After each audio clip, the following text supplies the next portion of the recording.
Bonjour à toutes et à tous et bienvenue sur le pod. Nous sommes ravis de vous retrouver avec un nouvel épisode interview.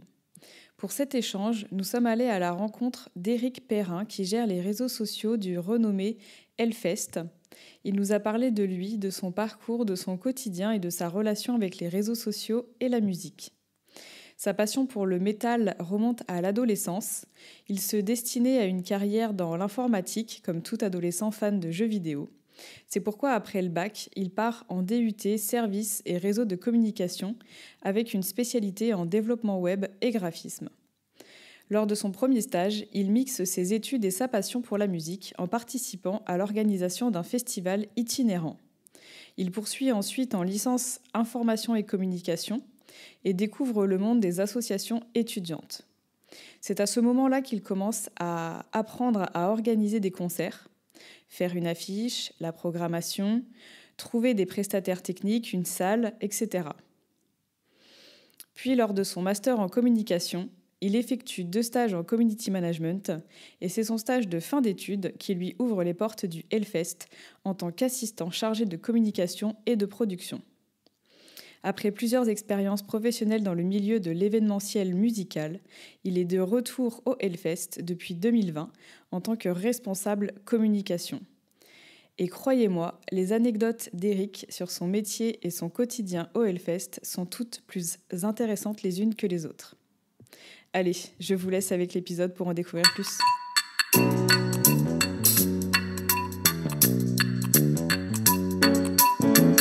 Bonjour à toutes et à tous. Aujourd'hui, je suis avec Brian. Bonjour Brian. Bonjour Gwen.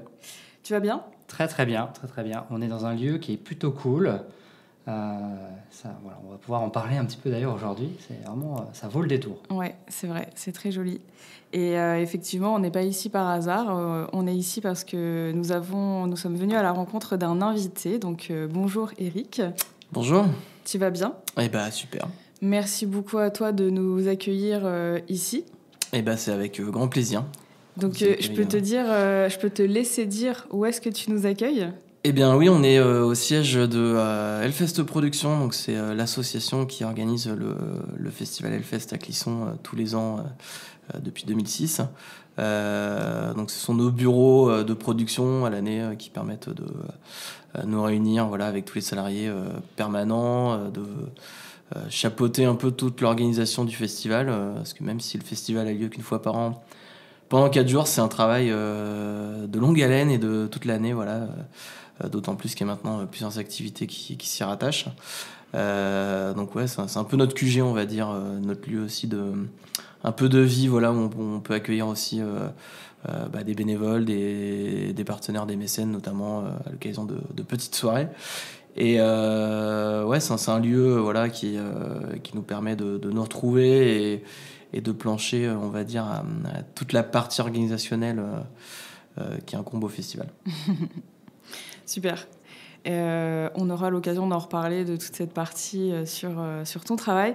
Donc déjà, pour commencer, je vais te laisser faire une petite présentation. Si tu peux nous donner ton prénom, on l'a déjà eu, ton nom, l'entreprise dans laquelle tu travailles, du coup, ça on le sait déjà, mais depuis combien de temps tu es là ? Et puis ton poste, et rapidement en quoi ça consiste, on rentrera plus dans le détail après.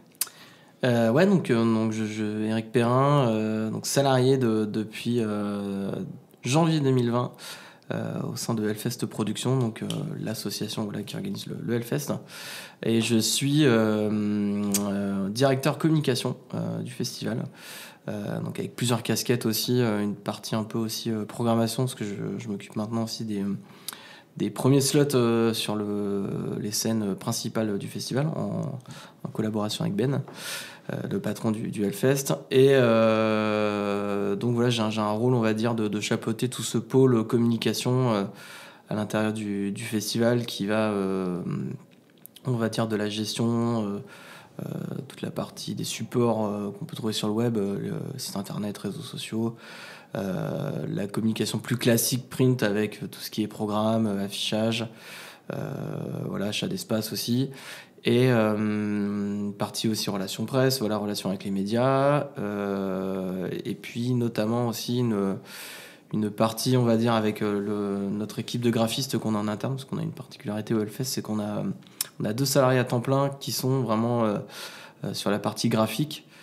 Donc ce qui nous donne un peu une flexibilité et un confort pour permettre de produire des contenus toute l'année, et aussi toute une ligne de merchandising qui nous permet d'être présent toute l'année sur des temps forts et sur des temps un peu moins forts, on va dire, pour le Hellfest.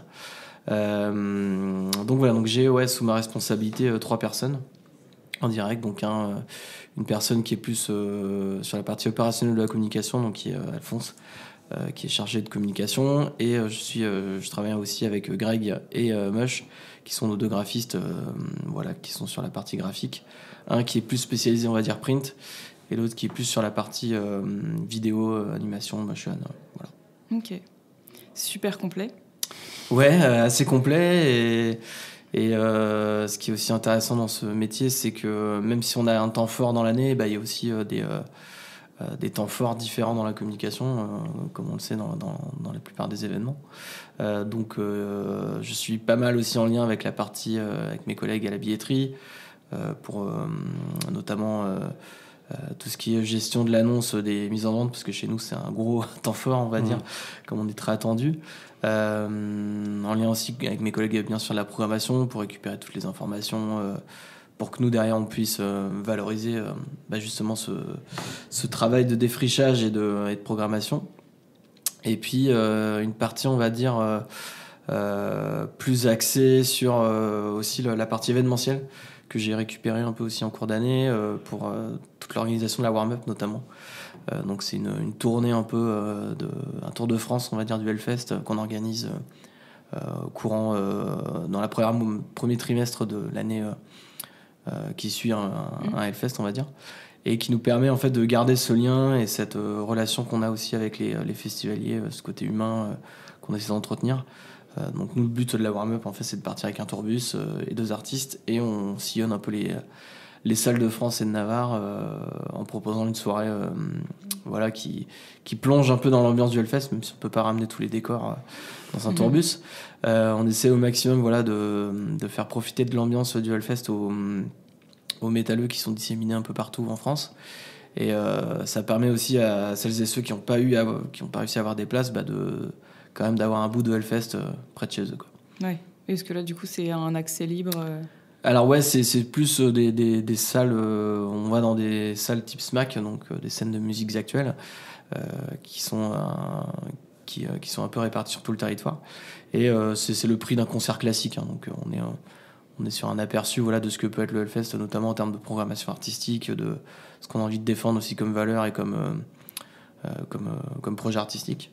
Donc c'est un aperçu de ce que peut être le Hellfest, mais bien sûr que nous, notre cœur de métier, c'est un événement pendant 4 jours avec 60 000 personnes par jour. Donc c'est difficile de transposer un peu partout en France, et on veut pas non plus rentrer dans cette logique d'en faire un dans chaque ville. Ça marche. Je te propose qu'on revienne sur la partie Hellfest après, puisque nous, ce qui nous intéresse aussi, c'est toi, ton parcours, et qu'est-ce qui a fait qu'aujourd'hui, t'en es là. Ouais. Du coup, est-ce que tu peux me parler un petit peu de ton parcours ? Je sais pas si si déjà petit, tu pensais qu'un jour tu pourrais faire ce travail aujourd'hui, ou en tout cas quelque chose qui s'en rapproche, même si t'as pas une idée super précise étant petit. Mais... Alors non, pas du tout. Moi, je m'étais plus imaginé une carrière. Moi, je rêvais d'être pilote de chasse, parce que j'ai un père militaire, et toujours été fasciné par les avions, tout ça et tout. Et en fait, j'ai pas pu aller dans cette voie. Et par contre, j'ai un peu eu le déclic de la musique fin collège, début lycée, avec toute la vague néo-metal à l'époque, les Korn, Limp Bizkit, Deftones, Linkin Park, etc. Tous les Slipknot, tout ça, je suis tombé en plein dedans à fond. Donc j'avais le baladeur à l'époque. CD. Compact disque, encore le CD, ouais. J'ai fait la transition CD MP3, mais ouais, j'avais le compact disque avec dans le sac, et puis quand tu prenais des bosses en vélo, ça sautait. Donc tu vois, c'était un peu... En peu de temps, j'ai l'impression de parler comme un boomer, mais voilà. Mais oui, j'ai 35 ans, voilà, je précise. Voilà, donc voilà, début des années 2000, vraiment toute cette période-là, donc hyper riche dans cette scène métal, quoi, un peu ce renouveau du new metal, on va dire. Et ouais, je suis tombé un peu dedans, et puis j'ai fait un bac ES, moi, au lycée, et en fait, je me destinais plus un peu une carrière un peu dans l'informatique, puisque j'aimais bien les ordinateurs aussi, donc voilà, j'étais tombé aussi un peu dans la partie jeux vidéo, tout ça. Et puis, en fait, ouais, bon, ça n'a pas trop matché finalement la partie informatique. Après le bac, je suis parti dans un DUT services et réseaux de communication. Okay. Donc on était à l'époque un peu, pour situer, l'iPhone n'existait pas vraiment encore. Donc les sites internet, c'était surtout voilà, sur ordinateur. Voilà, c'était trafiquer encore tout ce qui était HTML, PHP, tout ça. Donc je suis parti dans cette voie un peu développement web, mais aussi une partie graphisme dans cette formation qui était assez complète. C'était assez intéressant, ça a permis de voir vraiment tous les métiers liés au web. Donc ça va du graphisme, voilà, au développement, ou même jusqu'au réseau, comment fonctionne un réseau informatique, etc. Et donc je devais faire un stage à la fin de ce fameux DUT que j'ai fait à Blois, donc en région centre. Et donc en fait à l'époque, ouais, je commençais aussi un peu à traîner un peu plus en concert, à avoir des potes qui faisaient de la musique, etc. Donc je traînais pas mal dans des petits concerts, des petits cafés, petits cafconf, etc. Et je me disais, bah ouais, putain, c'est cool quand même, si j'arriverais un peu à mixer ce côté métier et passion, on va dire. Parce que j'avais toujours quand même cet objectif de trouver un métier qui me plaisait. Et même si je savais pas trop encore quoi à l'époque.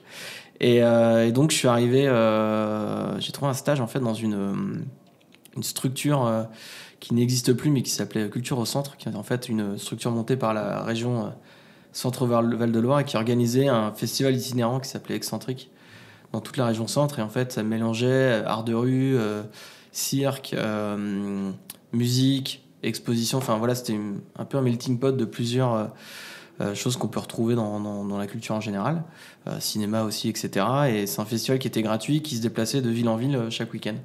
Donc ouais, j'étais tombé un peu par hasard en me baladant à Orléans, donc la ville où je suis originaire. Et donc j'ai un peu au culot, j'ai un peu postulé sans trop savoir non plus ce que c'était, ce que ça faisait et tout. Et puis j'étais accepté, donc ça m'a permis d'avoir un peu un pied dans cette partie culturelle, événementielle, et en fait de comprendre aussi qu'il y avait tous les métiers au niveau de la culture, il y avait vraiment un vivier, et puis des assos, des structures qui organisaient des choses. En fait, c'était vraiment un métier d'organiser des événements. Donc j'ai un peu compris ce système-là. Et donc après ce premier stage, ce premier pied, on va dire, dans le milieu de la culture, je me suis dit, bah ouais, il y a peut-être un truc intéressant. Bon, moi, je suis plus axé musique que cinéma ou art de la rue, etc. Et je me suis dit, bah, ça se trouve, il y a peut-être des structures aussi qui organisent des festivals, des concerts, et puis ils ont besoin de gens pour travailler dans la com, puisque comme du coup la formation était un peu axée sur la partie communication quand même. Et donc c'est comme ça qu'au fur et à mesure, je suis arrivé dans ce milieu-là. J'ai enchaîné ensuite avec une licence infocom traditionnelle à Bordeaux. Et c'est là où je suis rentré un peu plus dans le milieu de l'associatif, parce qu'à Bordeaux, donc c'était en 2009, ouais, fin des années 2000, il y avait un peu un vivier associatif quand même qui se montait, avec pas mal d'organisations de concerts dans des cafés, dans des petites salles. Et donc à l'époque, dans l'asso étudiante de licence, il y avait un projet d'organisation de concert. En fait, je suis rentré dans l'asso étudiante comme ça, en me positionnant sur ce projet, en disant bah ouais, j'ai envie d'apprendre comment on organise un concert, comment ça se passe et tout, etc. Et puis ça a matché.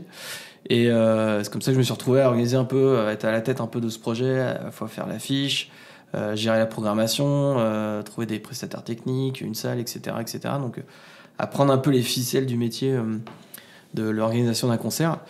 Et donc voilà, ça a été une belle première expérience, bon, avec des petits ratés, on va pas se mentir, mais c'est comme ça aussi qu'on apprend.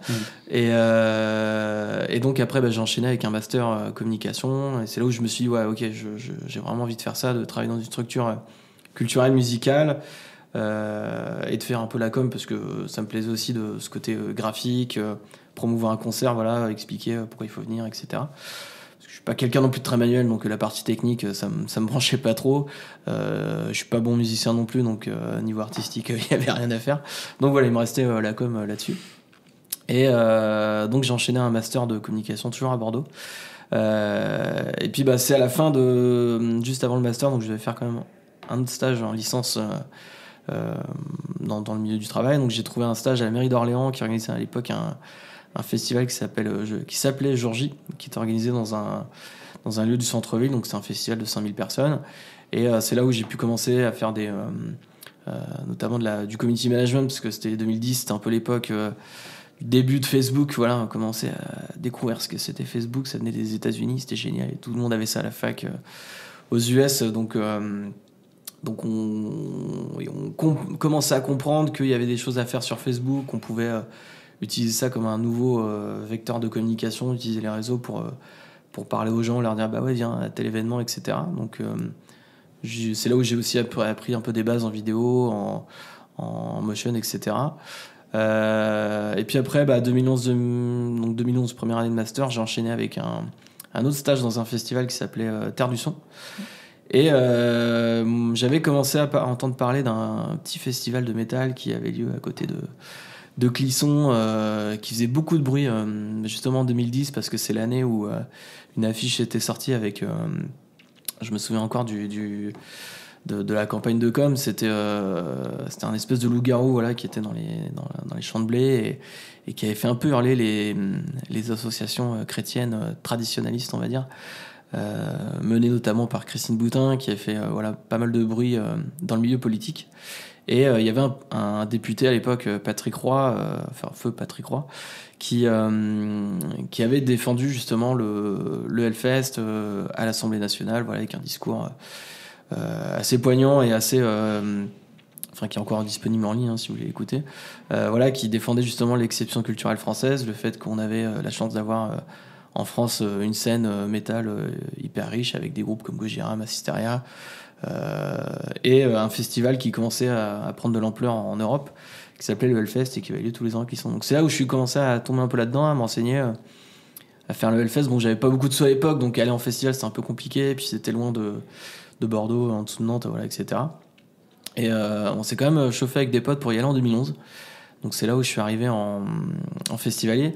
Alors pour la petite info, du coup, je m'étais dit, pour 2011, je vais aussi faire mon stage de première année de master là-bas, peut-être ça pourrait être cool. Donc c'est là où j'ai rencontré pour la première fois Johan Lenevé, donc qui est le cofondateur du Hellfest. J'avais fait un petit entretien avec lui. Malheureusement, ça n'avait pas pu le faire parce que au niveau de mes dates de stage, c'était un peu compliqué. Et puis, mais je m'étais dit, mon objectif, c'est quand même de faire un stage là-bas, un de ces quatre, quoi. Et je me suis dit, c'est pas plus mal, je vais y aller en festivalier, comme ça je vais découvrir un peu le festival d'un point de vue vraiment public. Et puis ça me donnera certainement des armes et des infos pour l'année d'après, pour retenter ma chance, quoi. Donc je l'ai fait en festivalier 2011. À côté de ça, je suis allé en stage dans un festival qui s'appelle Terre du Son à Tours. Et donc ça m'a permis encore d'acquérir de nouvelles compétences, de découvrir un peu plus, creuser encore ce côté plus management, community management, relations presse aussi un peu. Et puis vient 2012, dernière année de master, stage de 6 mois à faire, donc un peu plus gros, avec un mémoire et tout, etc. à rendre. Et donc c'est là où j'ai tenté direct ma chance au Hellfest et j'ai été accepté à l'époque. Donc c'est un peu cette période qui m'a fait rentrer vraiment dans le Hellfest. Je suis arrivé avec plein d'idées, parce qu'à l'époque on travaillait encore avec une street team, donc comme le festival n'était pas complet, il fallait aussi le faire découvrir un peu à tout le monde. Donc en fait on avait dans chaque ville de France un référent communication qui déposait des flyers, allait coller les affiches dans les bars, dans les magasins un peu rock, skate, les skate shops, etc. Qui allaient à la sortie des concerts distribuer des flyers, etc. Donc c'était vraiment un peu les petites mains de l'ombre qui allaient promouvoir et prêcher la bonne parole du festival. Donc une des missions de mon stage en 2012, c'était de gérer cette équipe, donc c'était hyper intéressant. Et puis toujours dans cette ère de développement des réseaux sociaux qui prenaient de plus en plus de place et que je suivais un peu aussi pas mal. Donc c'est là où je me suis dit, il y a peut-être un truc à faire sur les festivals. Comment on peut couvrir un festival sur les réseaux, parce que nous on avait une fois que le festival commence, il n'y a plus tellement d'objectifs de rameuter les gens et de vendre du billet. C'est plus de comment on arrive à leur faire vivre le truc. Mais à l'époque, voilà, tout le monde n'avait pas encore de smartphone. L'habitude mobile n'était pas comme elle l'est maintenant. Mais il y avait quand même ce truc de dire, bah ouais, on va essayer de faire suivre un peu le festival à travers les réseaux sociaux, comme une sorte de fil rouge. C'était l'époque aussi un peu où les blogs existaient encore pas mal, mais c'était un peu en début de chute, parce que justement tout le monde commençait à arriver un peu sur les réseaux, et puis voilà. Et donc après, après ce super stage au Hellfest, il était temps de chercher du boulot. J'ai trouvé un taf au Zénith de Paris en tant qu'assistant communication et commercial. Donc j'ai fait ça pendant 1 an. Ça m'a permis de découvrir un peu plus le monde de la musique dans une salle à travers le fonctionnement avec des producteurs, des agents, donc des producteurs qui organisent des concerts dans des salles. Donc comprendre un peu tout l'écosystème de la musique. Donc j'ai fait 1 an là-bas. Bon, après c'est Paris, ça m'a pas forcément plu, la ville en elle-même, donc je suis vite parti au bout d'1 an. Et je suis parti après 10 mois au Canada pour faire un permis vacances-travail. Donc ça m'a permis de découvrir un peu une nouvelle culture, une nouvelle façon de penser, de fonctionner, etc. J'ai continué dans des petites assos là-bas, d'organisation de concerts, pour garder un peu ce lien quand même avec la musique. Et je suis revenu du coup en 2015 en France. C'est là où je suis revenu sur Orléans. J'ai travaillé en tant que chargé de projet dans une agence événementielle. Et je suis revenu au bout d'1 an dans le milieu de la musique. J'ai commencé en janvier 2016 à l'Astrolabe à Orléans, qui est une salle de concert, donc une SMAC, labellisée par l'État, en tant que chef communication. Et parallèlement, en fait, chaque année, moi, je revenais au Hellfest m'occuper des réseaux sociaux, parce que j'y croyais vraiment dur comme fer que les réseaux prenaient de plus en plus de place, et ça se voyait d'année en année. Ma mission, j'avais de plus en plus de choses à régler. À la fois, gérer des photographes, puis après des vidéastes, puis après des community managers. Donc c'était toujours hyper intéressant de garder ce lien. Et moi, ça me permettait de garder un pied à l'étrier aussi au Hellfest. Et je désespérais pas non plus un jour de rejoindre l'équipe, parce que voilà, le festival grossissait et avait de plus en plus de besoins. Et du coup, donc en octobre 2019, donc Ben m'a proposé un poste à la communication au Hellfest pour reprendre à temps plein, voilà, tout ça. Donc je l'ai accepté, j'ai déménagé à Nantes, et en arrivant en janvier 2020, voilà, 2 mois avant le Covid. et c'est après encore une autre histoire, voilà. Et ce poste, justement, la communication, c'était une création de poste où il y avait déjà quelqu'un qui était en place avant? Ouais, il y avait quelqu'un qui était en place, mais vu le volume de travail que ça demandait et que ça occupait, ça a demandé une création de poste donc de doubler le poste, avoir une deuxième personne. Ouais, parce que c'était plus possible de gérer ça tout seul. En plus c'était donc Alex qui travaillait sur la partie communication, et aussi fan club avec le Cult, événementiel aussi, donc avec le côté warm-up. Ça faisait trop de choses à gérer en même temps, donc du coup on a coupé le poste en 2. Moi j'ai récupéré la partie com, lui il avait gardé la partie événementielle. Donc là, depuis, entre-temps, on a remodelé encore ce poste-là, parce qu'Alex est parti. Donc ouais, c'était vraiment une création de poste. Et ça a d'autant eu plus de sens avec toute la crise Covid qu'il y a eu derrière, où ça demandait d'être vraiment sur le pont. Pendant le Covid, on n'a pas non plus été inactif, parce qu'on a proposé le Hellfest from Home, on a imaginé plein de choses pour garder le contact avec les festivaliers. Donc non, je suis arrivé un peu à un passage un peu clé. Et après, derrière, on a enchaîné sur une double édition. Donc là, ça a encore décuplé la taille du festival et son ampleur. Donc voilà. Ouais, double édition en 2022 avec 2 week-ends. Ouais, c'est ça, exactement. 2 week-ends pour un peu rattraper les pertes du Covid. Et puis aussi un peu cette idée de revenir plus fort après une grosse crise. Donc ouais, ça a changé pas mal de choses depuis 2020, on va dire. Alors, quand on regarde ton parcours et quand on t'écoute, on voit que tu as toujours été proche du Hellfest, entre stage, tu as été beaucoup bénévole justement sur la partie réseaux sociaux, coordination de photos, vidéastes, etc. J'imagine que quand on t'a proposé le poste, c'était un aboutissement? Ouais, c'était un peu bizarre parce que j'étais pas du tout dans la même situation qu'aujourd'hui. J'étais installé sur Orléans, j'avais acheté un appartement. Je m'étais un peu lancé dans une autre vie, et là, du coup, ça remettait quand même pas mal en de choses en question. Donc, j'ai pas dit oui tout de suite, bizarrement. Même si, effectivement, tu sais, c'est comme un truc que t'attends plus au bout d'un moment. Et finalement, oui, genre en discutant avec des copains, avec des copains ici aussi, qui m'ont dit non, mais c'est fait pour toi, quoi, vas-y.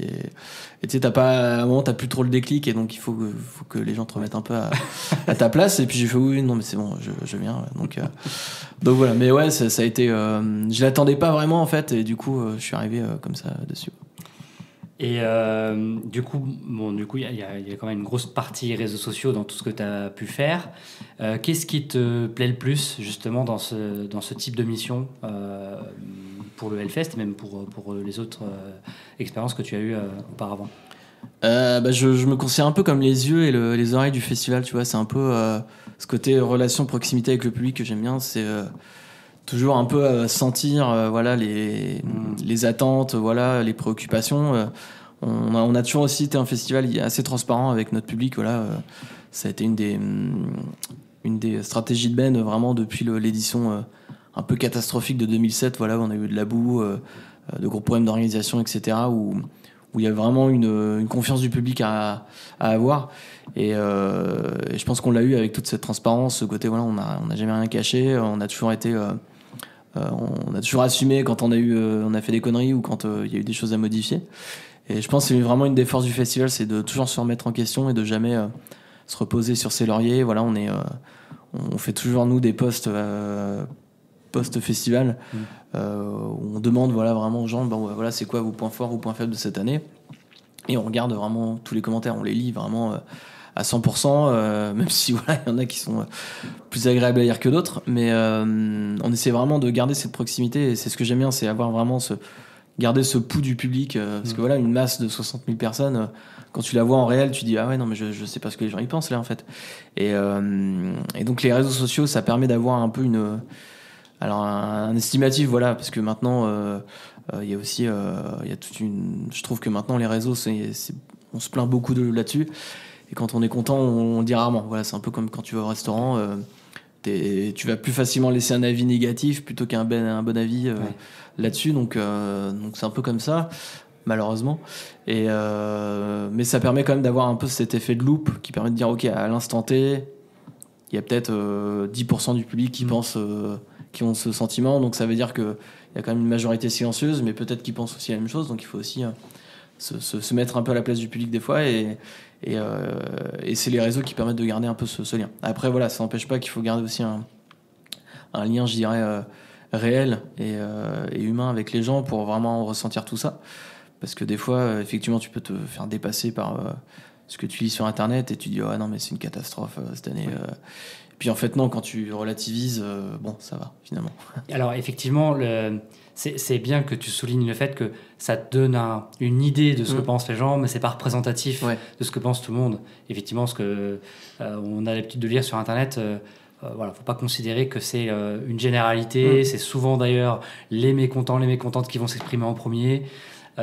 Toujours est-il que dans ce que tu dis, j'ai quand même la sensation que ça compte beaucoup dans l'évolution du festival, ce que pensent les participants et les participantes, parce que ça va avoir quand même, ça va nourrir aussi la manière dont vous allez concevoir les éditions suivantes.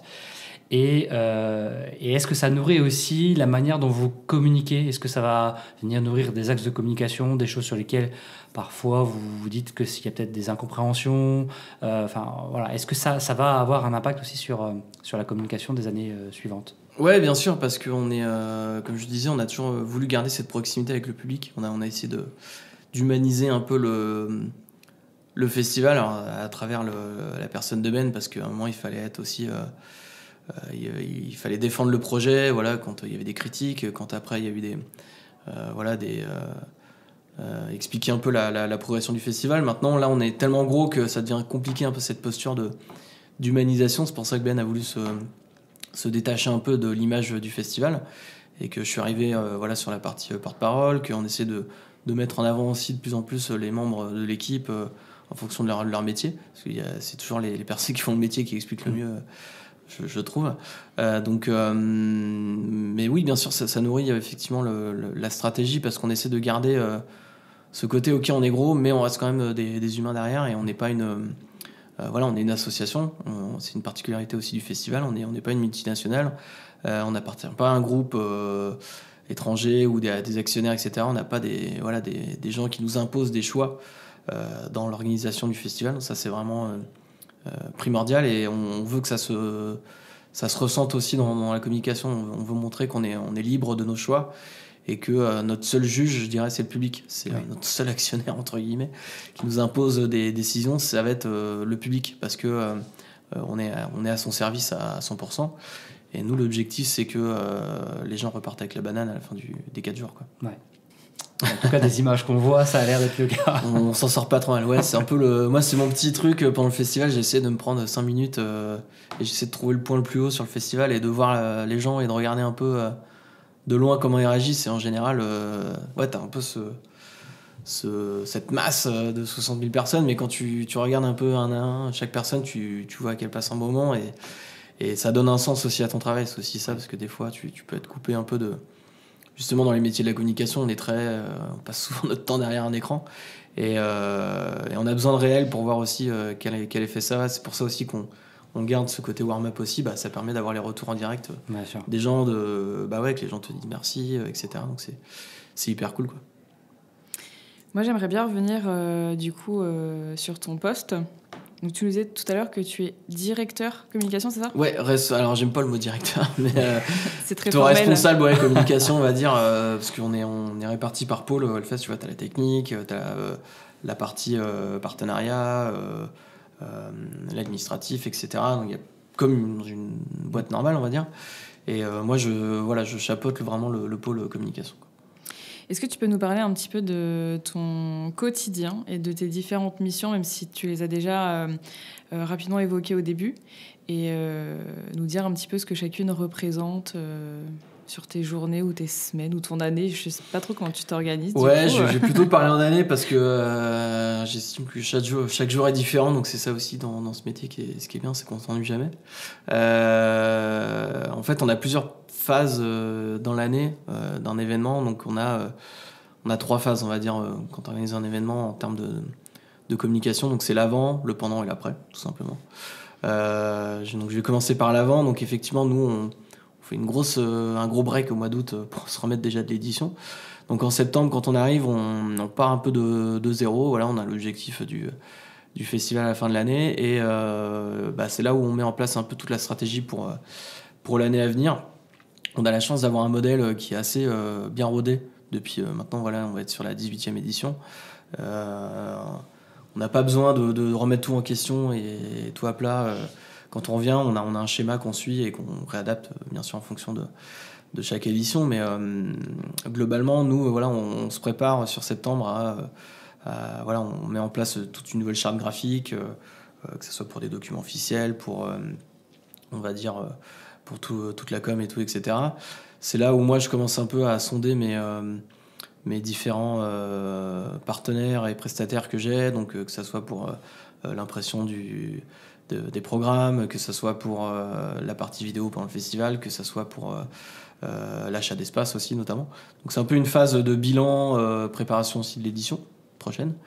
On arrive après sur le mois de novembre, où nous on prépare l'annonce du festival. Donc c'est là où on va dévoiler les 180 groupes qui vont être à l'affiche.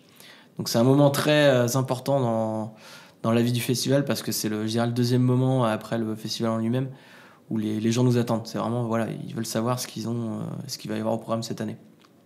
Comme nous aussi, on a la particularité de vendre tous nos billets une semaine après l'édition en question. Il faut aussi qu'on s'occupe, et les gens qui ont acheté leur billet en juillet, ils veulent savoir ce qu'ils vont avoir au mois de juin d'après. Donc, alors, ça veut dire quand même qu'il y a une grosse particularité, c'est que les gens achètent leurs billets sans connaître la programmation. Ouais, c'est vraiment, nous, c'est l'exception du Hellfest en France, c'est qu'on a cette confiance des festivaliers qui achètent leurs billets pour l'édition d'après, quasiment une semaine, 10 jours après l'édition en question, pour l'édition d'après. Et ils le font sans connaître les groupes, en connaissant juste la date du Hellfest. Donc on a cette chance, mais c'est aussi du coup une pression. Une pression assez importante quand même, parce qu'il ne faut pas les décevoir. Et bon, généralement, on arrive à pas trop les décevoir en fonction des résultats qu'on voit. Et ouais, donc c'est une grosse attente quand même des festivaliers de connaître un peu la programmation. Donc nous, on joue un peu avec ce côté aussi pronostic, tu vois. Nous, là, on est en plein dans la période où les gens se font un peu leur affiche de rêve. Ah bah ouais, il y aura ça, il y aura ci. Ah bah tiens, je vois que tel groupe, il joue dans tel festival. Du coup, ça veut dire qu'ils seront au Hellfest et tout. Donc c'est vraiment devenu des pros du fonctionnement des tournées. Donc c'est assez marrant à voir.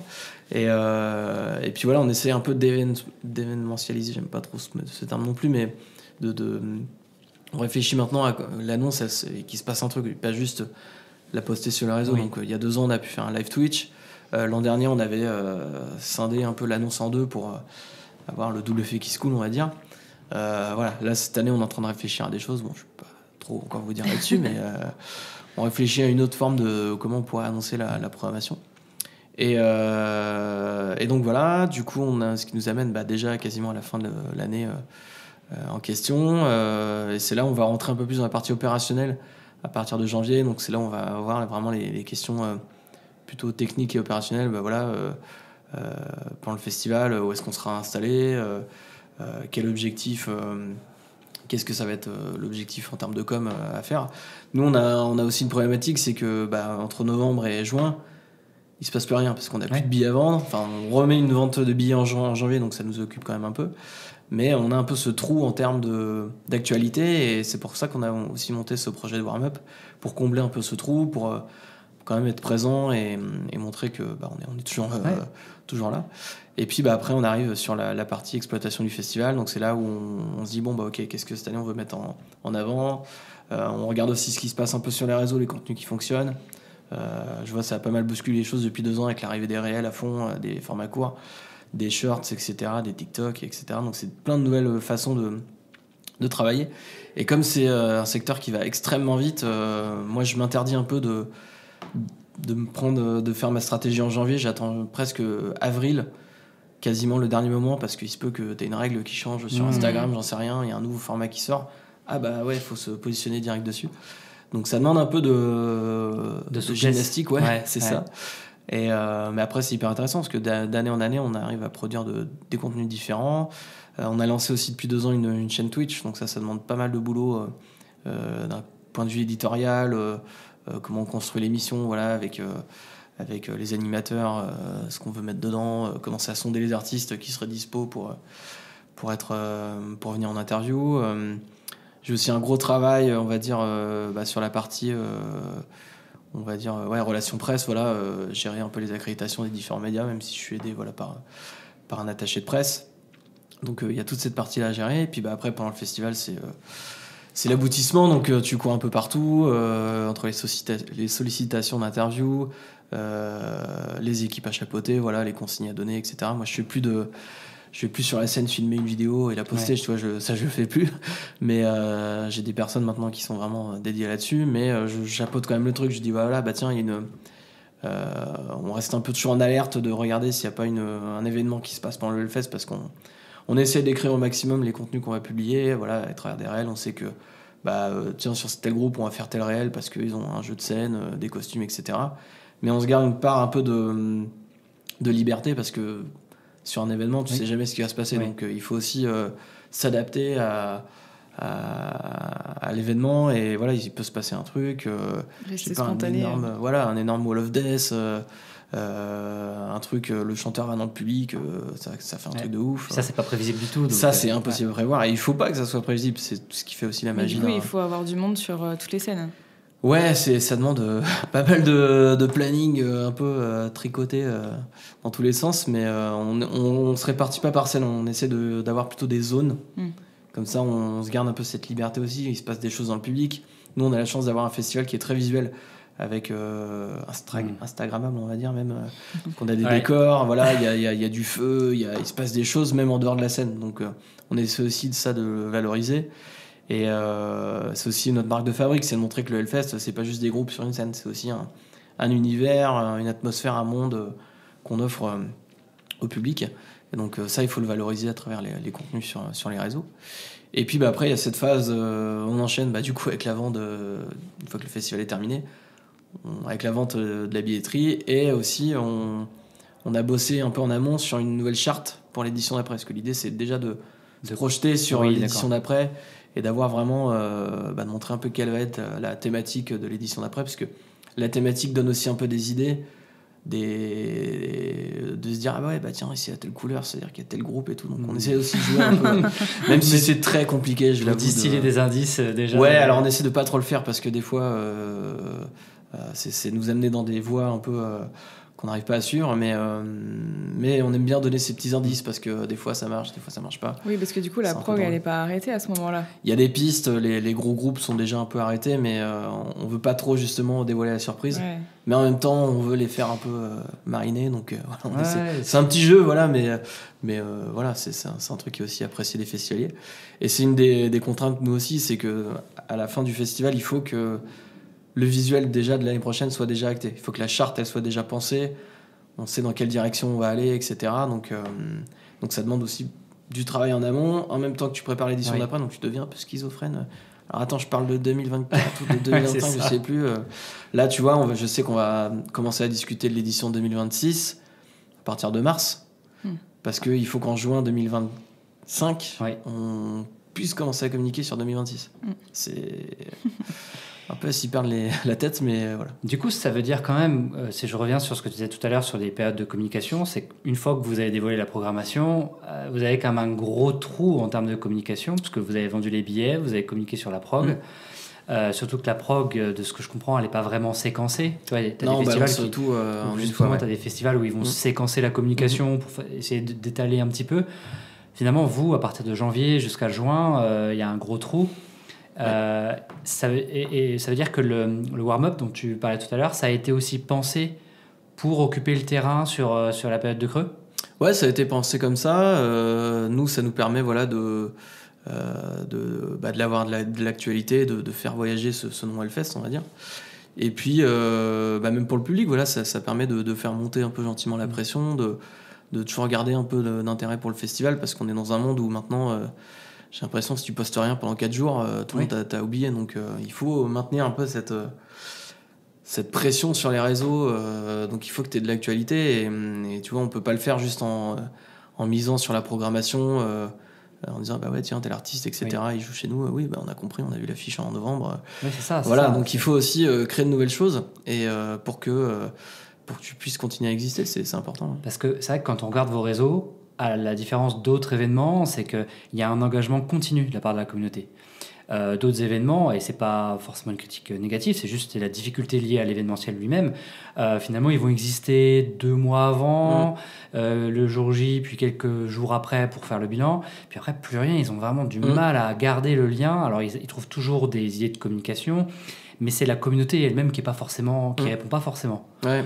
Vous, quand on regarde la communication, je suis allé regarder tout au long de la semaine, parce que là on enregistre début octobre, même début octobre, les gens sont encore au taquet, ils commentent, ils se remémorent des souvenirs, et on vous présentait les bénévoles, les gens les remercient, et en fait, j'ai regardé tout au long de l'année, il y a un engagement constant. Ouais. Et c'est ça qui est quand même assez fort, sachant qu'en plus, les billets sont déjà vendus. Donc, comment vous arrivez à garder ce lien, au-delà de la partie warm-up dont tu parlais pour justement occuper le terrain, mais comment, d'un point de vue éditorial, vous pensez vos contenus pour garder ce lien tout au long de l'année ?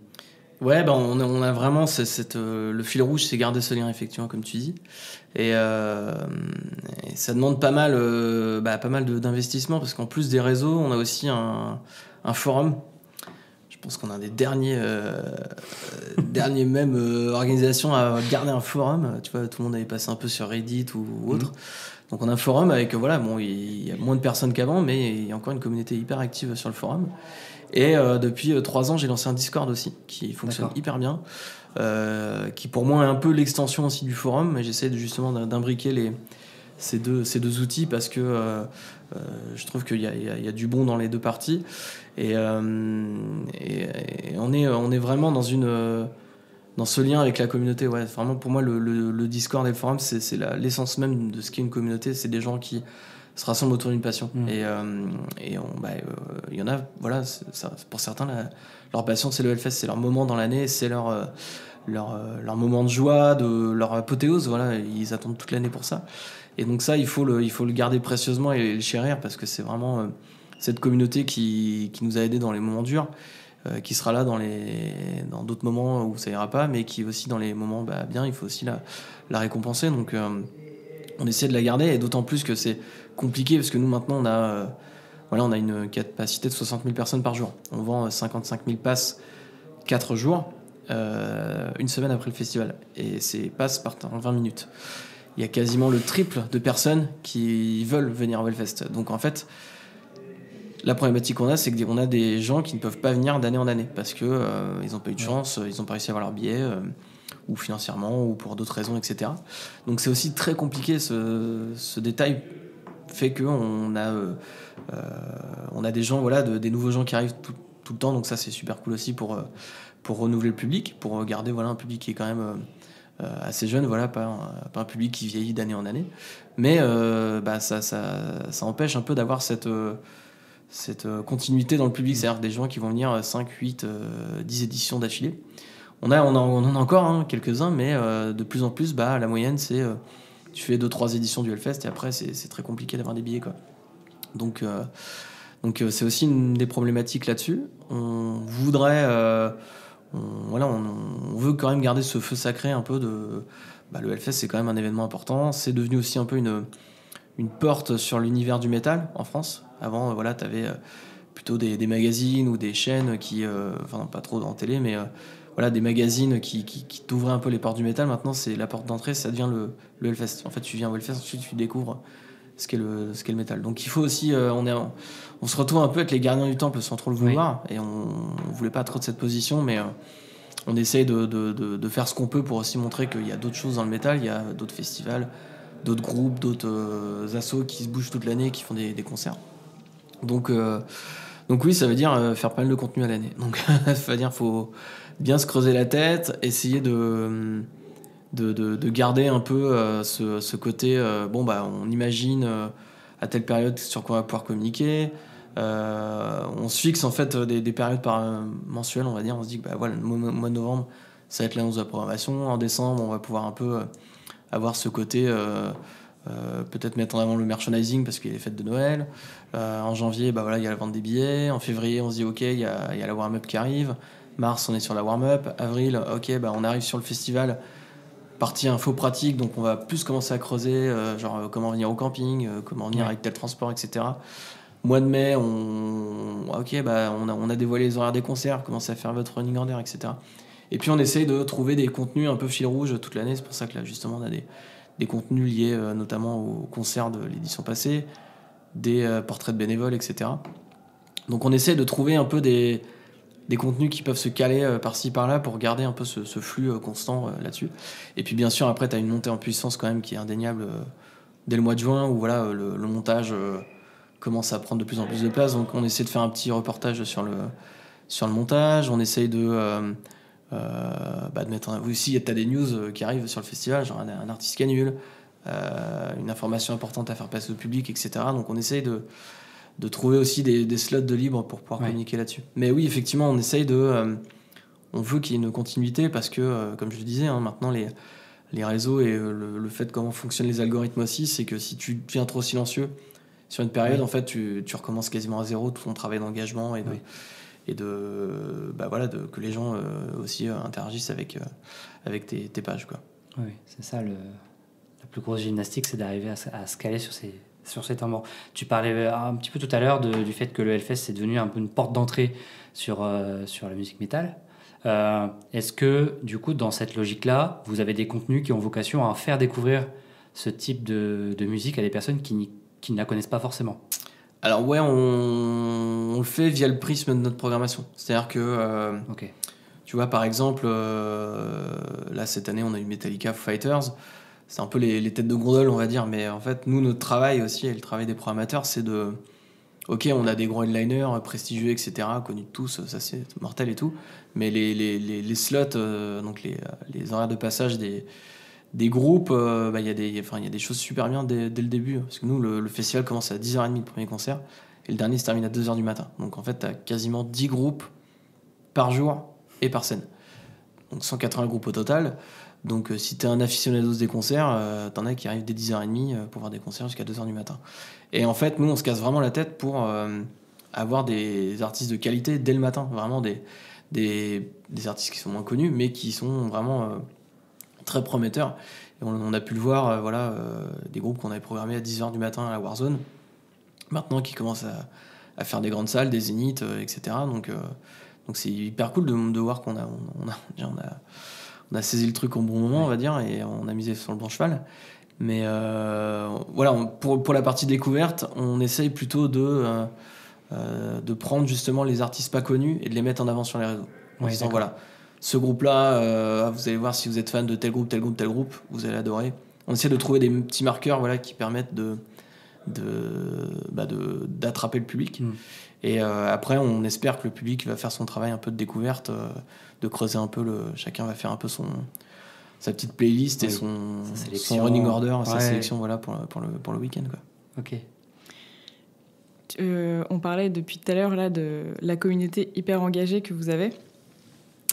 Après, je crois que vous avez un travail aussi d'aller chercher la communauté aux plus jeunes. Puisque cette année, moi, j'ai entendu parler d'un truc que je ne connaissais pas avant. C'est le Hellfest Kids. Ouais. Du coup, tu peux nous en parler, ça, un petit peu pourquoi vous avez lancé ça? Et parce qu'on est...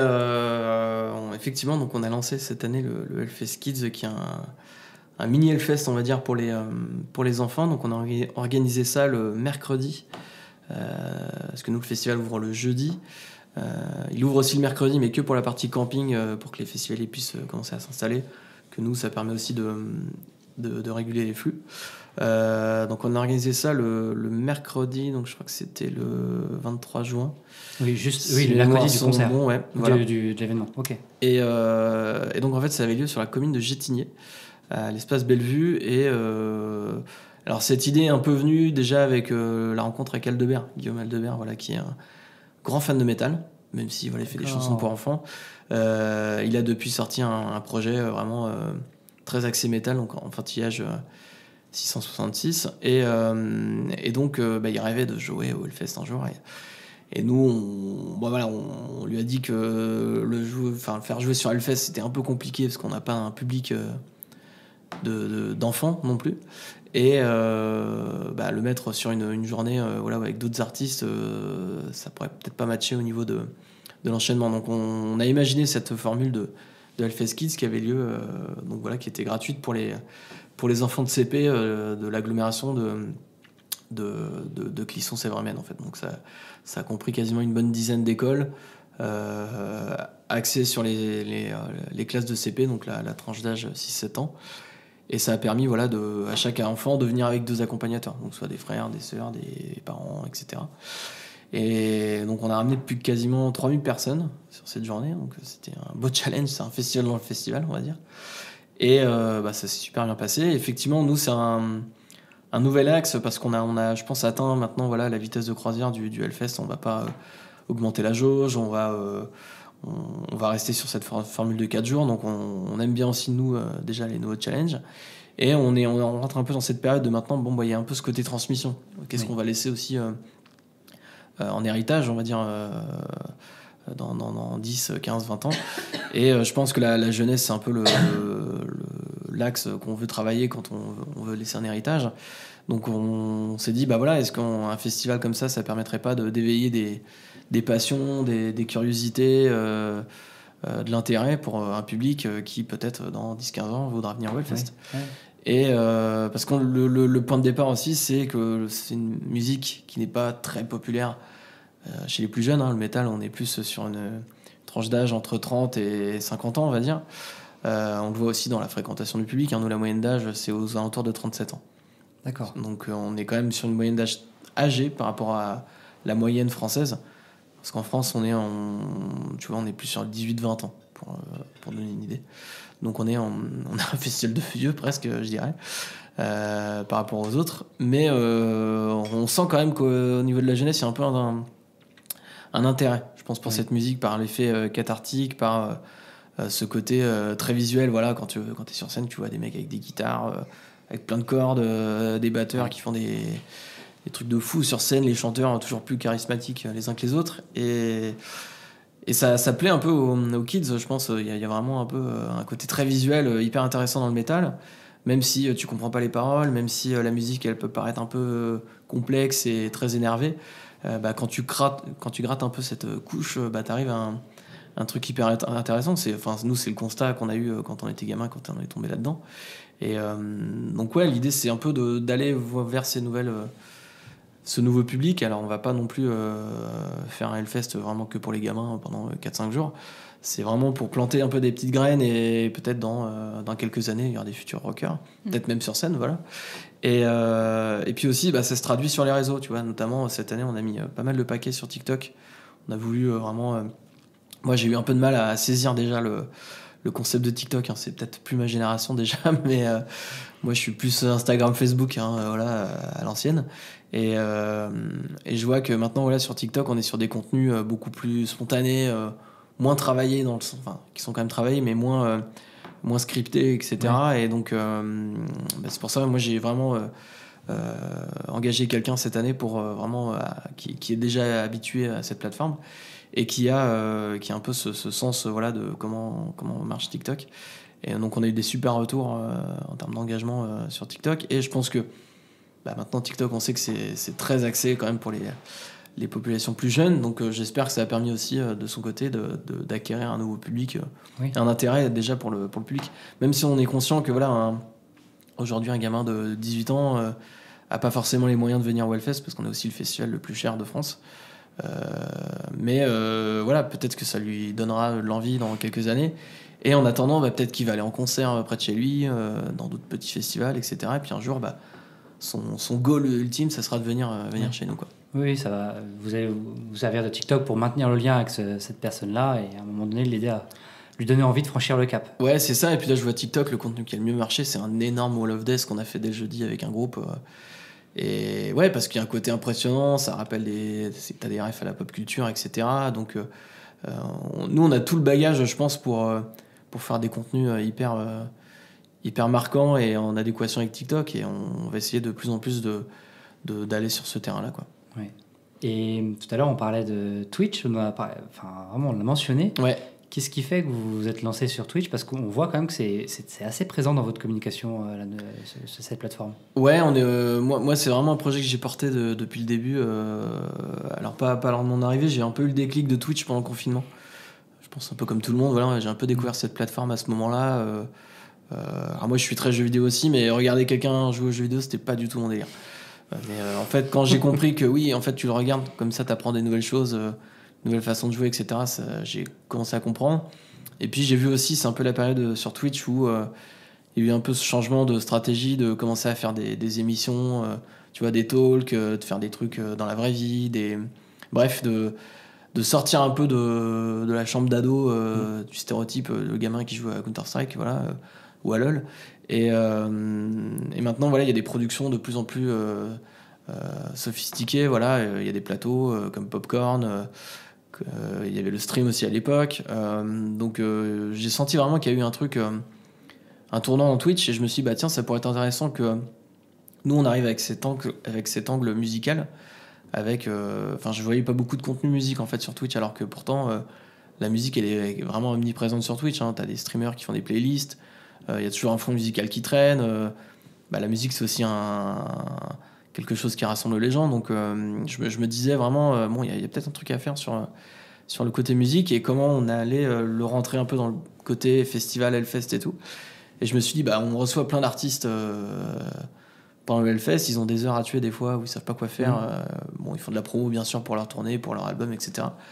Pourquoi on les inviterait pas dans un studio, on les fait parler un peu sur leur actu, sur leur lien avec le Hellfest et tout, et puis ça permettrait un peu d'amener aussi le fest à des gens qui ne sont pas sur le festival. Moi, j'ai toujours eu cette stratégie dans les réseaux pour le Hellfest, on est complet, on peut pas accueillir malheureusement tout le monde au Hellfest. Il faut aussi qu'on montre et qu'on leur fasse partager un peu le Hellfest chez eux. Donc c'est pour ça aussi qu'on a un partenariat avec Arte depuis des années, qui diffuse pas mal de concerts, voilà, où on a des scores absolument incroyables sur Arte. On diffuse aussi nous quelques petits concerts d'artistes justement qu'on veut mettre en avant.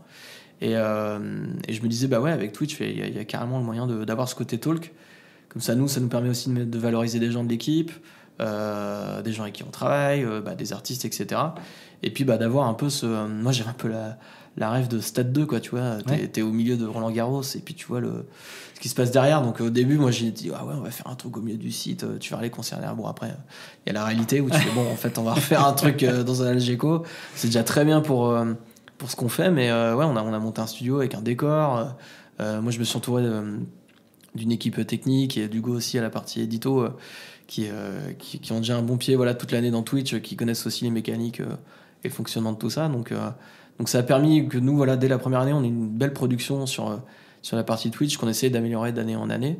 Et ouais, j'espère que c'est un projet qu'on va pouvoir maintenir parce que c'est aussi beaucoup d'investissement pour nous, hein. C'est des moyens assez importants en termes de vidéos, de technique, etc., de matériel à transporter sur le site, parce que nous, il y a rien le reste de l'année. On peut pas construire un studio qui reste toute l'année tout propre et tout. Non, nous, c'est dans des Algeco, avec un décor qui se monte, qui se démonte, etc. Et puis la prouesse technique de l'accès à Internet, j'imagine que ça doit être...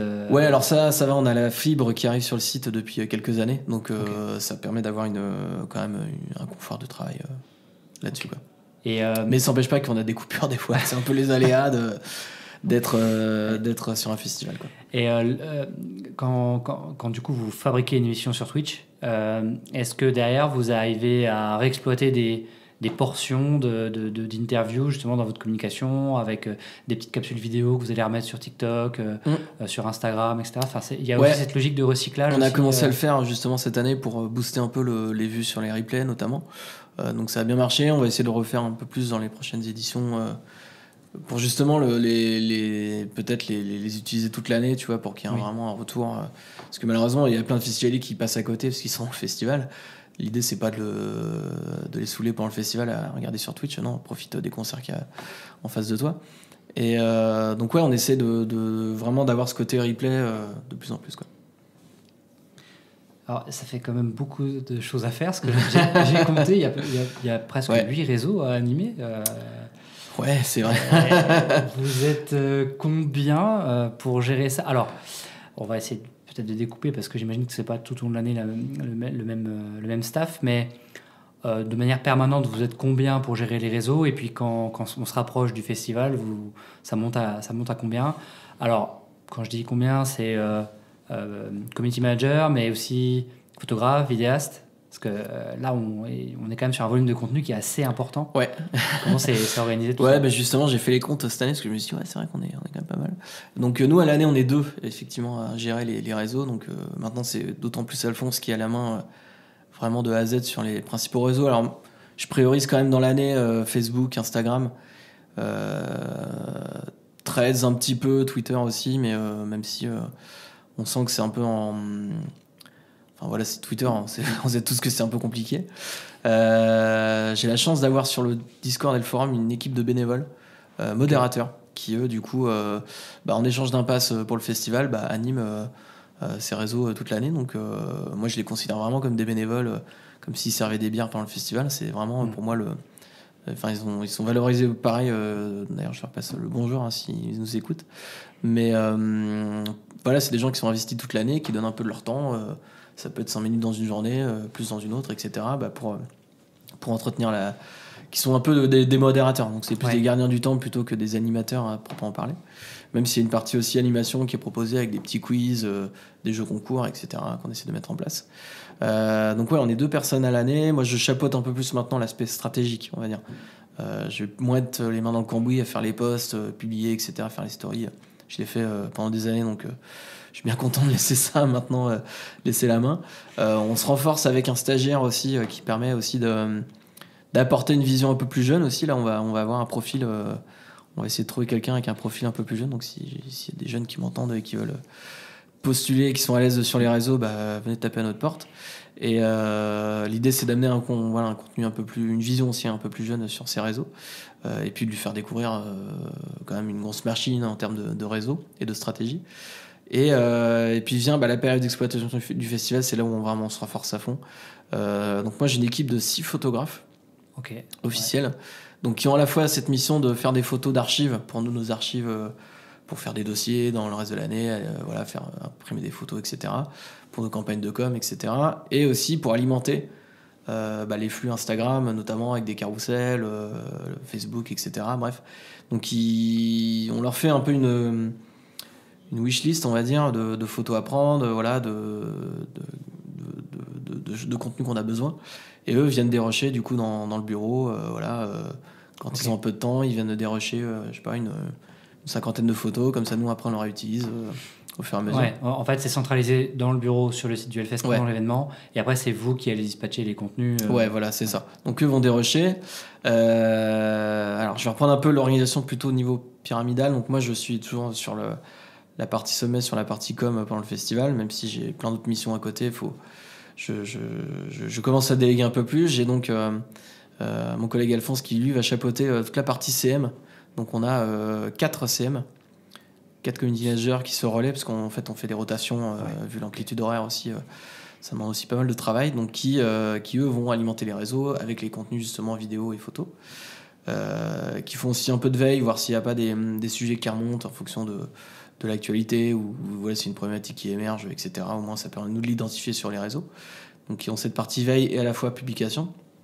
J'ai aussi une équipe donc, de photographes, de 6 photographes, qui est chapeauté par Greg, l'un de mes graphistes, voilà, qui va récupérer les photos, commencer à faire les beaux carousels là, qu'on trouve sur notre compte. Donc voilà, qui va aussi commencer le travail d'archivage.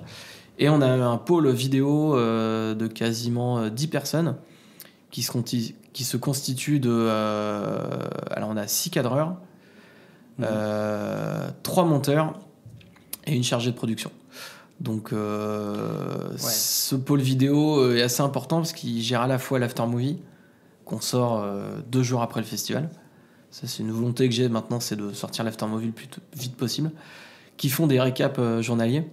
Donc c'est des petits récaps de 30 secondes, 40 secondes, voilà, c'est des mini aftermovie par journée vraiment, et qui sont aussi chargés de produire des réels durant tout le week-end, donc sur des thématiques précises, donc des formats en 9-16 vraiment très axés sur des thématiques, genre une thématique sur par exemple l'ouverture des portes, une autre sur l'ambiance à la Warzone, une autre sur tout ce qu'on sert en termes de bouffe et de boissons sur le festival, et qui nous sortent aussi un peu des plans, je dirais, qu'on appelle entre guillemets des one-shots. Donc c'est des beaux plans, par exemple un beau plan de drone au ralenti, je sais pas, un truc de ouf qui se passe dans le pit, bref, des contenus qu'on n'arrive pas à saisir en amont, mais qui sur le moment ont du sens et qui méritent d'être publiés. Et donc voilà, donc ça fait une équipe de 10 personnes. Après, donc on est déjà 16 plus 4, on est déjà 20 personnes. Oui, ce que je voulais dire. On a toute l'équipe Twitch, là ils sont facilement une bonne douzaine. Parce qu'on a 4 animateurs, on a 4 personnes en régie, 2 personnes en édito, un régisseur en plus. Donc on arrive sur des grosses équipes là-dessus. Donc une autre quinzaine de personnes à gérer. Donc oui, ça fait du monde. Voilà. Ouais, le staff com le jour J, ça doit être... Ça fait quelque chose, et du coup moi je m'appuie beaucoup sur des responsables par pôle, un responsable CM, un responsable photo, comme ça en termes d'information, je suis pas noyé dans des demandes, il me manque une chaise pour mon bureau, tu vois, des trucs comme ça. Ça en général c'est géré, c'est plus des décisions stratégiques que je dois prendre. On a la possibilité de monter sur scène avec Metallica, est-ce qu'on fait un réel? Oui, vas-y, on y va carrément. Donc voilà, je reste plus sur le côté décisionnaire en bout de chaîne. Ouais, ok. Et du coup, pendant le festival, tu travailles 24 heures sur 24 ? Ouais, les nuits sont courtes. En général, j'ai plus de voix le dimanche, mais oui, parce que j'ai aussi la partie... j'ai une équipe aussi à l'espace presse, qui est autonome, qui gère les interviews, les plannings des artistes et des médias, les conférences de presse, donc je suis aussi référent pour eux. Donc ouais, je fais beaucoup de kilomètres en vélo. Donc j'ai un vélo électrique depuis 3 ans, là, ça me sauve la vie. Parce que nous, on est allé visiter le site. C'est vrai que c'est tout petit. Hein. Ouais, il y a une centaine d'hectares entre quand tu rajoutes les parkings, le camping, etc. Donc il faut être bien équipé. Et j'avais une autre question moi, sur la partie pendant le festival. C'est comment vous faites pour gérer la modération avec le flux de commentaires que vous devez avoir sur tous les réseaux Ouais, c'est un petit challenge ça. Alors nous, je pense que comme tous les CM du monde, j'utilise des filtres déjà sur certains mots-clés, les injures, etc. On a du spam aussi de temps en temps, ça c'est le plus chiant quand même. C'est vraiment des robots là, qui publient des liens dans tous les sens, donc ça c'est un peu la purge à enlever. Mais on arrive pareil avec les mots-clés et tout. Après nous, sur la modération, on est quand même assez light. Je suis pas dans une stratégie dès que je vois un commentaire négatif, le supprimer. Au contraire, je préfère...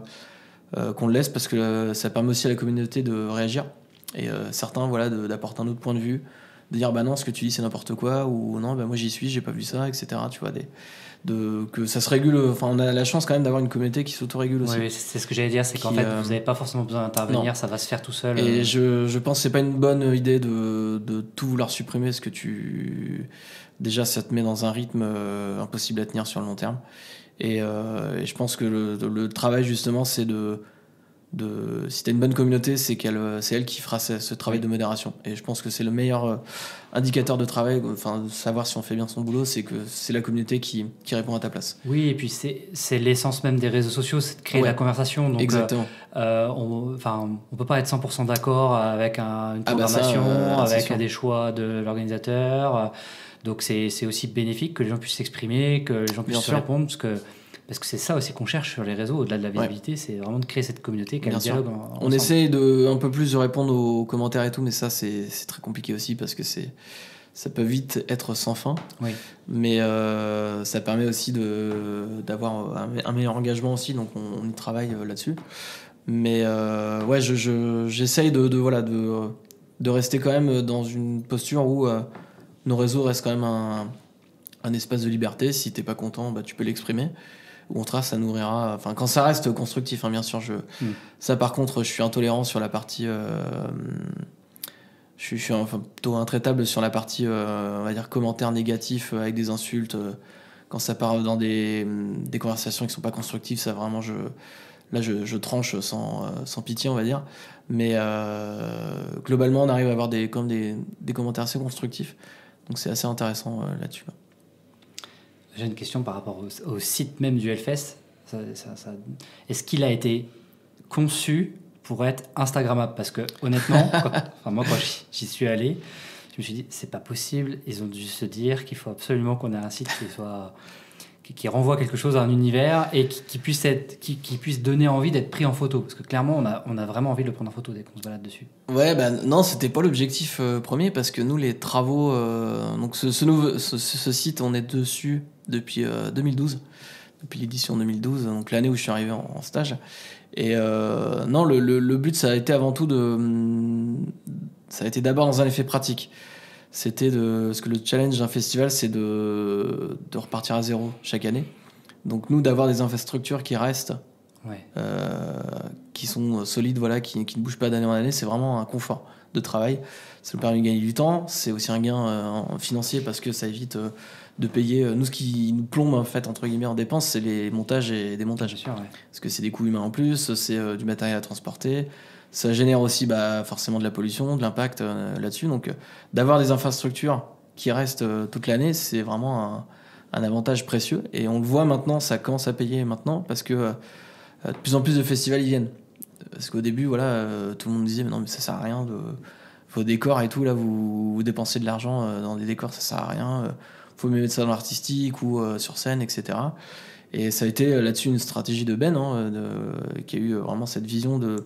Non, il faut aussi qu'on ait autre chose à regarder à côté de la scène, quoi. Il n'y a pas juste la scène qui compte, il y a aussi toute l'ambiance et l'atmosphère. Et ça, on s'est un peu inspiré de festivals américains, tu vois, comme Coachella, comme Tomorrowland aussi, qui ont pris ce pari d'être dans l'expérience. Ouais. Et maintenant, ça paye. Parce qu'on le voit, maintenant, nous, on est le seul festival à être complet, déjà, de base. Et être complet sans annoncer la programmation, c'est vraiment encore un truc qui n'arrive pas. Et je pense que l'avenir nous donnera raison là-dessus, parce que les problématiques futures vont être on a un problème de renouvellement des têtes d'affiche. Donc c'est vraiment une problématique à l'heure actuelle, c'est les vieilles gloires du rock'n'roll les dinosaures sont en train de disparaître, et on n'a pas de nouveaux groupes aussi fédérateurs que Alors il y a toujours des nouveaux groupes qui arrivent et qui font des très grosses salles maintenant, c'est super. Mais on n'a plus ce groupe un peu vénéré par toutes les générations. Oui. Maintenant, les gros groupes sont un peu plus clivants. Il y en a certains, ça va pas plaire aux plus vieux, d'autres, ça va pas plaire à tel style, etc. Donc, on va être amené à avoir des choix de programmation, je pense, qui sont peut-être un peu plus discutables, qui font moins l'unanimité, on va dire. Et par contre, ce qui fera toujours l'unanimité, c'est l'ambiance du festival, c'est le côté expérience et tout. Ouais, okay. Et ouais, maintenant, la critique qu'on a, c'est on est le Disneyland du métal, mais ça, on a aucun problème avec ça. On l'accepte avec grand plaisir. Et justement, c'est ce que les gens veulent aussi, c'est arriver dans un lieu où en fait tu te coupes du monde extérieur et tu vis une parenthèse entre guillemets enchantée pendant 4 jours. Ouais, ça je veux bien croire les participants et les participantes. Hein. Ouais. Bah, surtout dans le monde dans lequel on évolue, maintenant on a besoin d'avoir ce rêve un peu, bah voilà, on essaie de l'offrir pendant quelques jours au festival, quoi. Ouais, je comprends. Alors, j'ai une question moi, qui revient un peu sur quelque chose que tu as dit tout à l'heure par rapport à la stratégie des formats que vous allez adapter en vue de l'événement, où tu disais on attend avril pour poser un peu la stratégie social media de l'événement.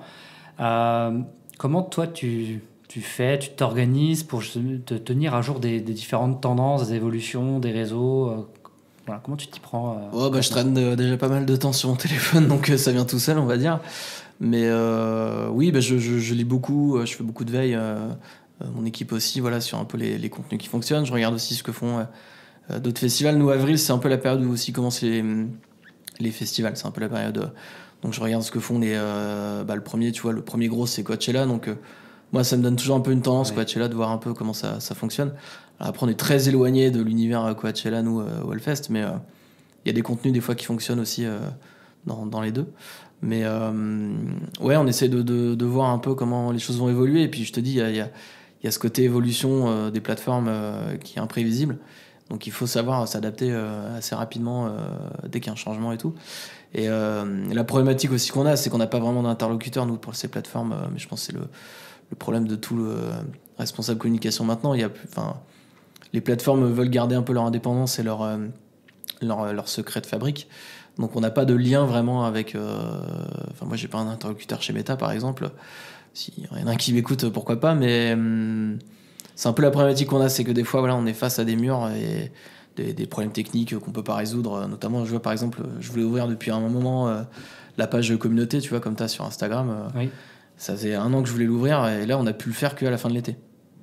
Comme ça, du jour au lendemain, on a pu l'ouvrir et je sais pas pourquoi. Voilà, bref.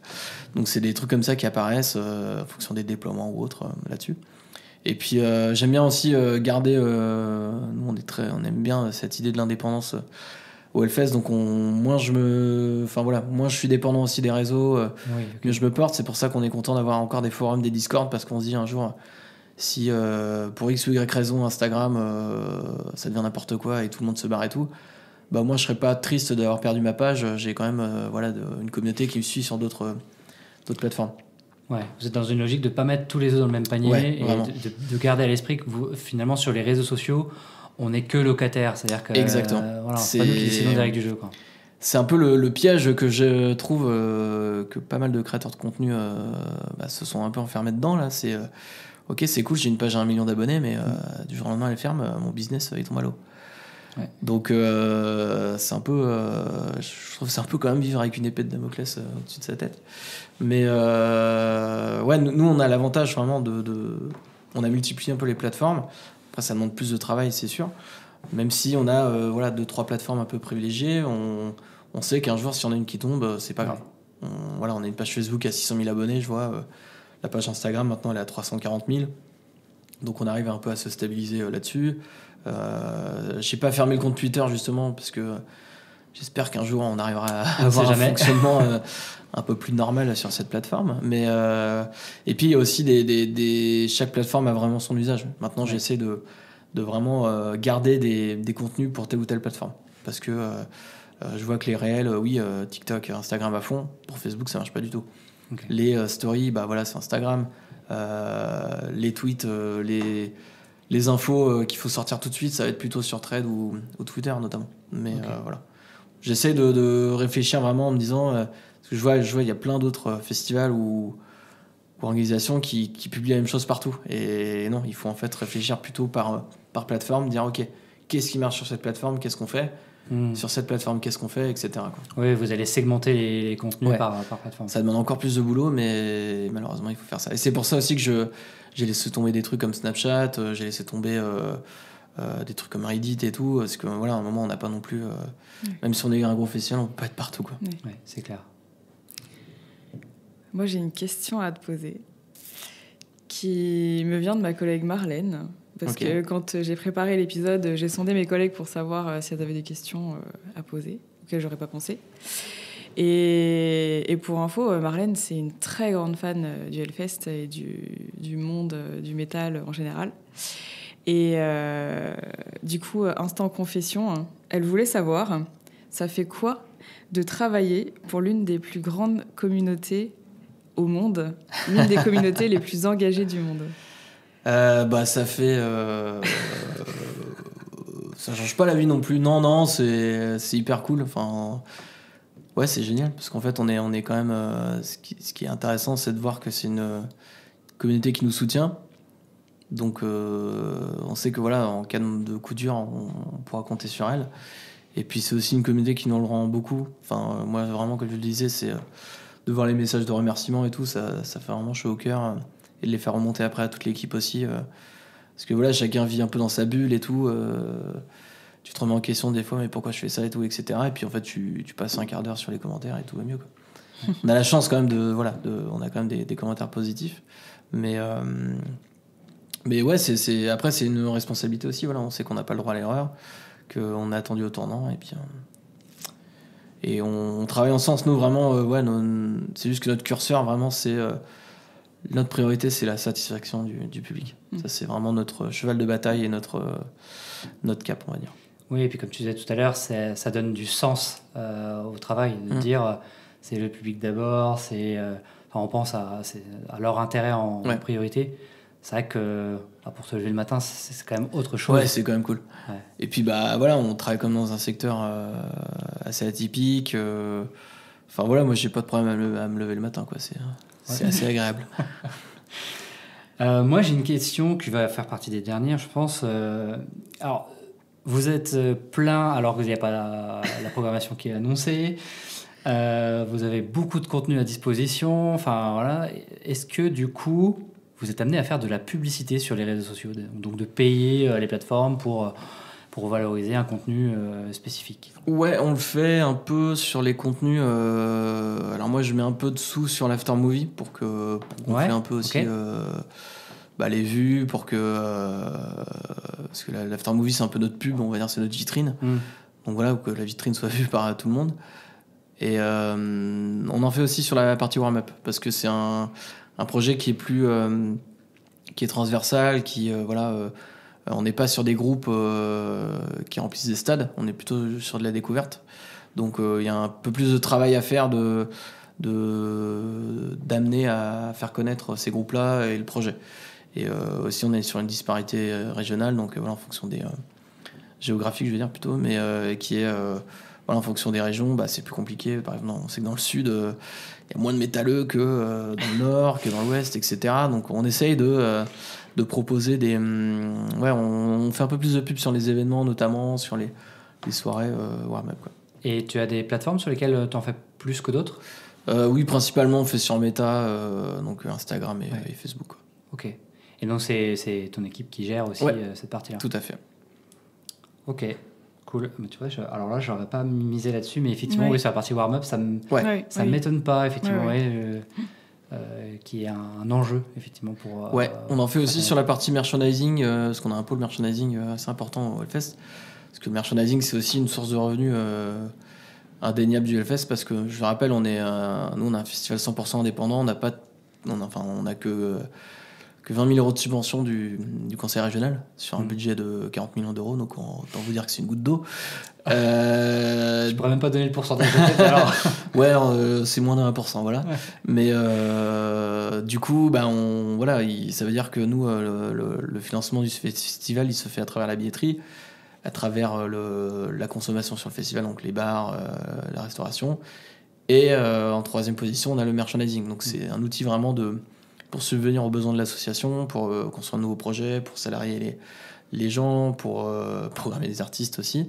Donc nous on fait un peu plus de publicité maintenant sur le merchandising, parce qu'on a aussi une nouvelle stratégie qui se met en place, où on veut apparaître comme une marque un peu...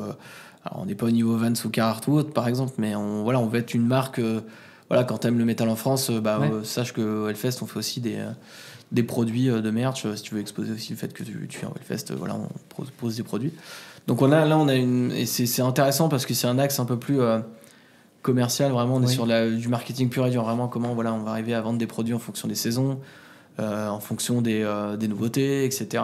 Profiter des actualités comme les soldes, etc. Des choses comme ça, quoi. Oui, c'est un autre métier. C'est un autre métier qu'on commence à découvrir et à apprendre. Et là, on va changer de site internet, aussi de merch d'ici la rentrée.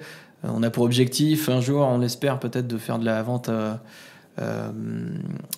la précommande de merchandising, parce que nous, le merchandising, c'est vraiment on a beaucoup d'attentes sur le festival, parce qu'on a beaucoup de succès sur le merch. Les gens veulent ramener vraiment un souvenir, un trophée du Hellfest. Donc il y a une vraie demande là-dessus, et on essaie d'apprendre un peu les ficelles un peu de ce métier, et c'est hyper intéressant, parce que c'est des nouvelles stratégies à mettre en place.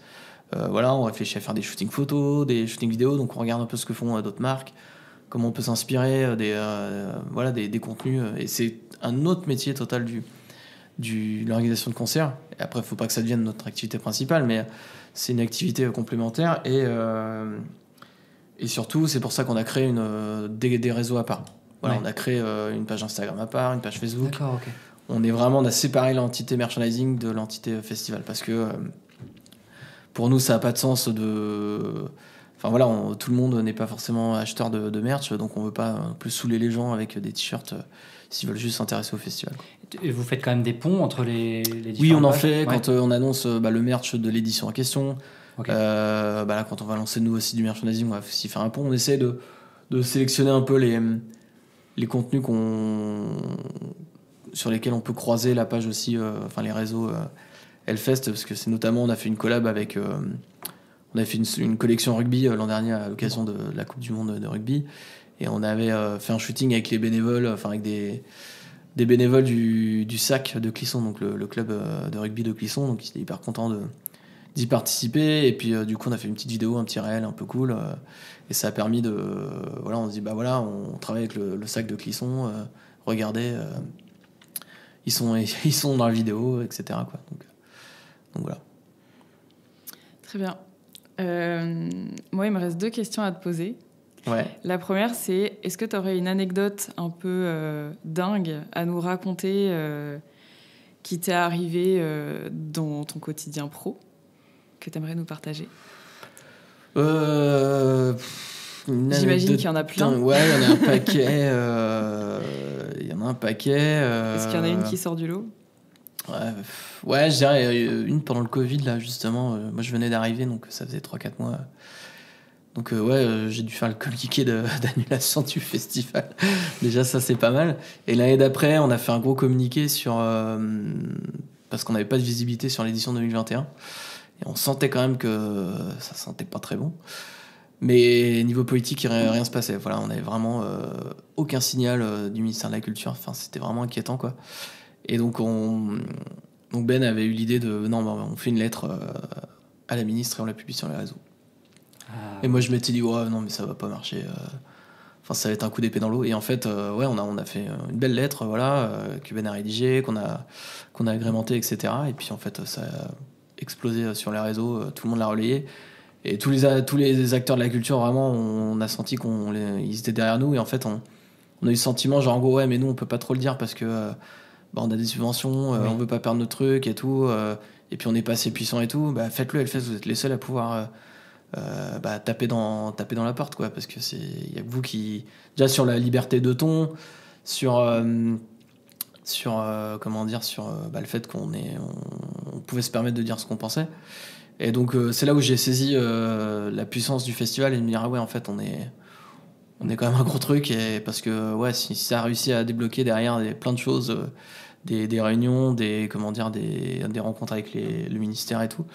Donc malheureusement ça n'a pas pu permettre de trouver une solution pour organiser un Hellfest en 2021, mais je sais que ça a permis de faire bouger les lignes, que plein de festivals ont quand même pu se tenir dans des conditions un peu précaires, mais voilà, on a un peu, ça a un peu permis de sauver un peu les choses. Donc je me dis c'est cool, on a fait une action quand même qui a eu un impact bénéfique sur tout le monde, quoi. Tu m'étonnes. Tout ça avec une lettre publiée sur Instagram. Voilà. Ouais. Non, mais c'est bien comment c'est là que tu rencontres la puissance des réseaux, quoi. Ouais, c'est ça. Ouais. Et puis tu mesures la proximité avec la communauté. Ouais, c'est ça.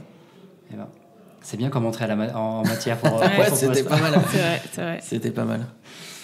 Et du coup, ma dernière question, c'est est-ce que il y aurait quelqu'un que tu aimerais entendre au micro du pod, là, à ta place, un jour Bonne question.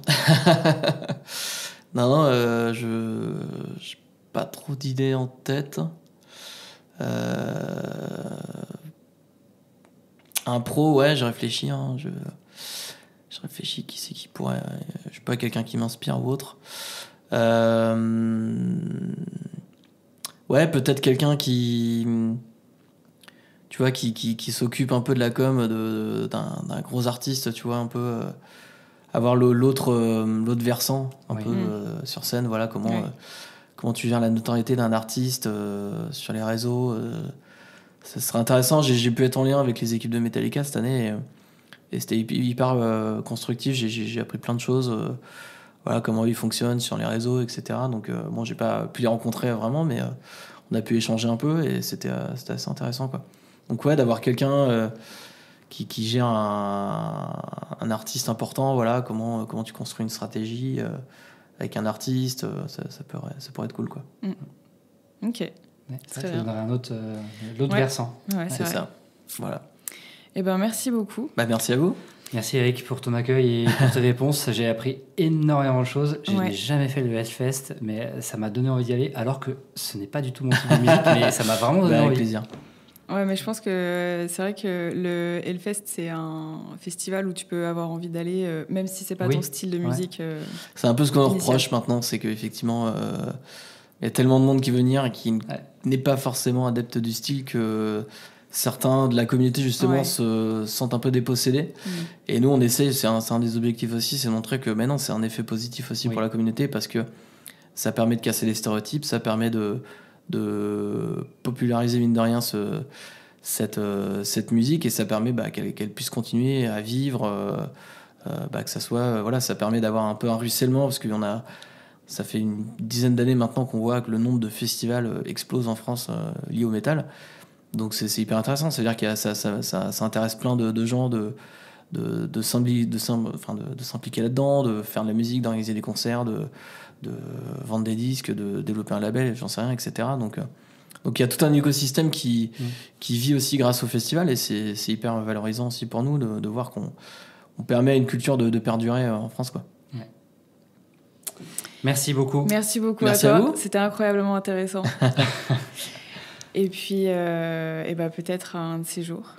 Et peut-être au Hellfest. Ouais, c'est vrai. Merci à toi. Bonne journée. Bonne journée. Bonne journée.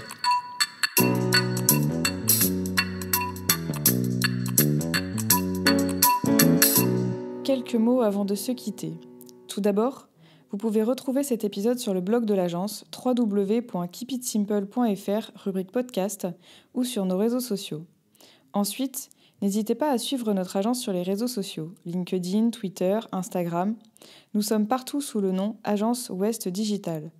Enfin, pensez à vous abonner sur votre plateforme d'écoute préférée pour être sûr de ne rater aucun épisode du pod. Allez, je vous laisse et vous dis à très bientôt pour un nouvel épisode du pod.